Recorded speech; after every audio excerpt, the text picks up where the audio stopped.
Super hero movies का नाम सुनते ही हम सब के दिमाग में आता है मार्वल और डीसी। ज़्यादातर ये इनके फैमिली फ्रेंडली एक्शन और स्टोरी टेलिंग से जानी जाती हैं। लेकिन क्या आपने कभी सोचा होगा उन सुपर हीरोज़ के बारे में जो डार्क, वायलेंट और मैच्योर थीम्स लेकर आए? आज हम बात करेंगे कुछ ऐसे adult R rated super hero movies की जो जॉनर को रीडिफाइन कर गए।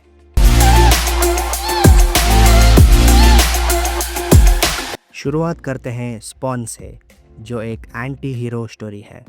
एक एलीट असैसिन एल सिमंस जो अपने बॉस के हाथों मारा जाता है, लेकिन मरने के बाद ये डेविल से डील साइन कर लेता है और फिर अर्थ में वापस आ जाता है अपना बदला लेने के लिए। इस सुपर हीरो को काफ़ी अमेजिंग सुपर एबिलिटीज़ भी मिल जाती हैं। इसके केप से ये कोई भी व्हीकल को अपग्रेड भी कर सकता है। ये मूवी डार्क विजुअल्स और मैच्योर थीम्स के साथ एक न्यू वेव शुरू की सुपर हीरो स्टोरी टेलिंग में। अनफॉर्चुनेटली इस मूवी का कोई सीक्वल नहीं आया, लेकिन इसका 3 सीज़न का एक टीवी शो लॉन्च हुआ था जो आप जियो सिनेमा में देख सकते हैं। और ये भी न्यूज़ आ रही है कि इसका एक रीबूट भी आने वाला है जिसका नाम होगा king spawn, which stars Jeremy Renner and Jamie Foxx as the Spawn himself। 2004 में रिलीज हुई थी the Punisher, starring Thomas Jane as Frank Castle AKA the Punisher. Thomas Jane ने इस रोल को बड़े रियलिस्टिक वे में निभाया है। द पनिशर एक विजिलेंटी है जो अपने परिवार का बदला लेने के लिए किसी भी हद तक जा सकता है। इस मूवी के अमेजिंग सेट पीसेस और फाइट सीक्वेंसेस लाजवाब हैं। इस मूवी के बाद इसका एक सीक्वल भी आया था with a brand new cast and they also recast the Punisher. इस मूवी का नाम था Punisher the war zone, which look like a game but had no story in it. फिर मार्वल ने पनिशर को अपने यूनिवर्स में इंटीग्रेट कर दिया with the Netflix adaptation of the same name played by Jon Bernthal. अब ये Punisher आपको डेयरडेविल बॉर्न अगेन में भी दिखेगा। शादी से पहले एक म्यूजिशियन और उसके फियांसे को गैंग मेंबर्स ब्रूटली मार देते हैं। फिर करीब 1 साल बाद ये म्यूजिशियन, जिसका नाम एरिक होता है, अपने खबर से राइज होता है और क्रो का मैंटल लेता है, एक सुपर नेचुरल एवेंजर, और उसके फियांसे का बदला लेता है। ये ब्रैंडन ली की लास्ट ट्रैजिक मूवी थी। द क्रो एक रिवेंज स्टोरी है जो गॉथिक वाइब्स और डार्क टोन में लिपटी हुई है। ये एक कल्ट क्लासिक है जो आज तक भी इम्पैक्टफुल रहती है।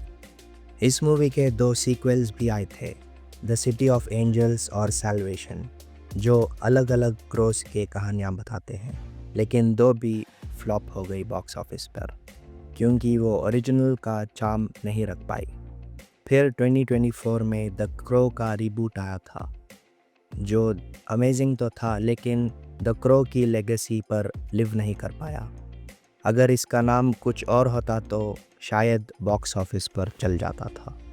किक-एस एक मॉडर्न टेक है सुपर हीरोज़ पर, जिसे एक रियलिस्टिक वे में पोर्ट्रे किया है।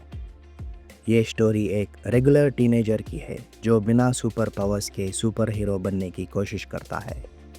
ओवर द टॉप वायलेंस और ह्यूमर का परफेक्ट मिक्स। 2013 में इसका सीक्वल भी आया था जो काफ़ी अमेजिंग था, लेकिन अब तक इसका 3rd पार्ट नहीं आया। ये कॉमिक बुक सीरीज़ का एक रीबूट अनाउंस हो चुका है जो एक ट्रोलॉजी होगी जिसे एक नए तरीके में दिखाया जाएगा। शायद ये लोग भी एक किक-एस यूनिवर्स की तैयारी कर रहे हैं।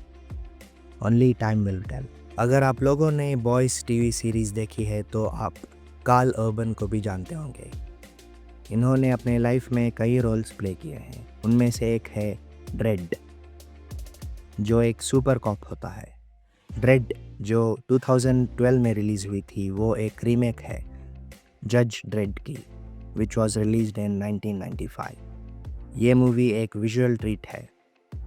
This movie is set in the future, जहां ड्रेड एक सुपर कॉप क्राइम फाइटर बन जाता है। कार्ल अर्बन ने जज ड्रेड के रोल में जस्टिस किया और मूवी के एक्शन और ग्रिटी एटमॉस्फेयर इसको अनफॉरगेटेबल मूवी बना देती है। लेकिन इस मूवी का कोई भी सीक्वल आया ही नहीं। It's been 10 years, still there is no announcement of any sequel. This movie is surely an underrated gem. 2005 में रिलीज हुई थी Constantine, starring Keanu Reeves. This is not the Constantine you see in comics, जो British accent में बात करता हो with blonde hair and a brown trench coat. Keanu Reeves का ये कॉन्स्टेंटीन एक यूनिक कैरेक्टर है। Even though this is not a comic accurate Constantine, ये मूवी क्वाइट अमेजिंग थी। डीमंस और एंजल्स के अगेंस्ट फाइट करना या मैजिकल स्पेल्स को कॉन्जर करना, सब था इस मूवी में। ये मूवी मैच्योर थीम्स और रिलीजियस अंडरटोन्स के साथ एक डीप इम्पैक्ट देती है। और अब जब डीसी रीबूट होने वाला है तब इसका सीक्वल अनाउंस हो चुका है। क्या इसका सीक्वल कॉन्स्टेंटीन 2 DCU में सेट होगा या बैटमैन के जैसा एल्स वर्ल्ड में टेक प्लेस करेगा? Only time will tell. RoboCop एक डिस्टोपियन फ्यूचर की स्टोरी है जहां एक कॉप एक साइबर सुपर कॉप बन जाता है। साई-फाई और अडल्ट थीम्स का परफेक्ट कॉम्बिनेशन है ये मूवी। इस मूवी के 2 सीक्वल्स भी रिलीज़ हुए थे जो काफ़ी एंटरटेनिंग थे। फिर 2014 में इसका रीबूट रिलीज़ हुआ था which bombed at the box office, but ये मेरा पर्सनल फेवरेट था।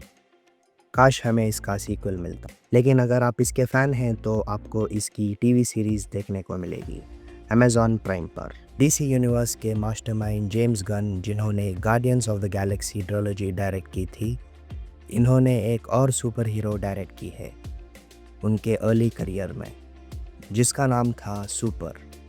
ये एक quirky डार्क कॉमेडी है जो एक ऑर्डिनरी मैन की कहानी दिखाती है who decides to fight crime because his girlfriend is dating a gangster.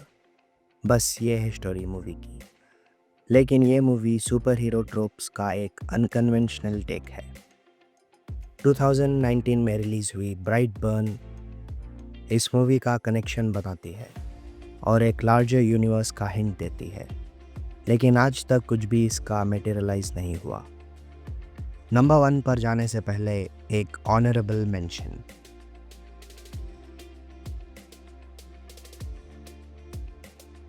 क्या आपने ऐसा सुपर हीरो देखा है जो हर वक्त मास्क पहनता रहता है और आपको उसका चेहरा तक नहीं पता, लेकिन फिर भी वो अपने इमोशंस आप तक पहुंचा देता है? वी फॉर वेंडेटा एक पॉलिटिकल थ्रिलर है जो रेवोल्यूशन और फ्रीडम की स्टोरी को सुपर हीरो वाइब्स के साथ पोर्ट्रे करता है। ह्यूगो वीविंग का वी एक आइकॉनिक कैरेक्टर बन गया है। ये मूवी आज तक एक कल्ट क्लासिक बन चुकी है ऑडियंसेस के साथ। तो दोस्तों, ये थी हमारी top 10 R-rated super hero movies जो अपने डार्क और ग्रिटी थीम्स के साथ जॉनर को रीडिफाइन कर गए। आपकी फेवरेट मूवी कौन सी है? हमें कमेंट्स में ज़रूर बताना। और अगर आपको ये वीडियो पसंद आया तो लाइक करें, शेयर करें और सब्सक्राइब करें। This is Magma Vines and thank you for watching.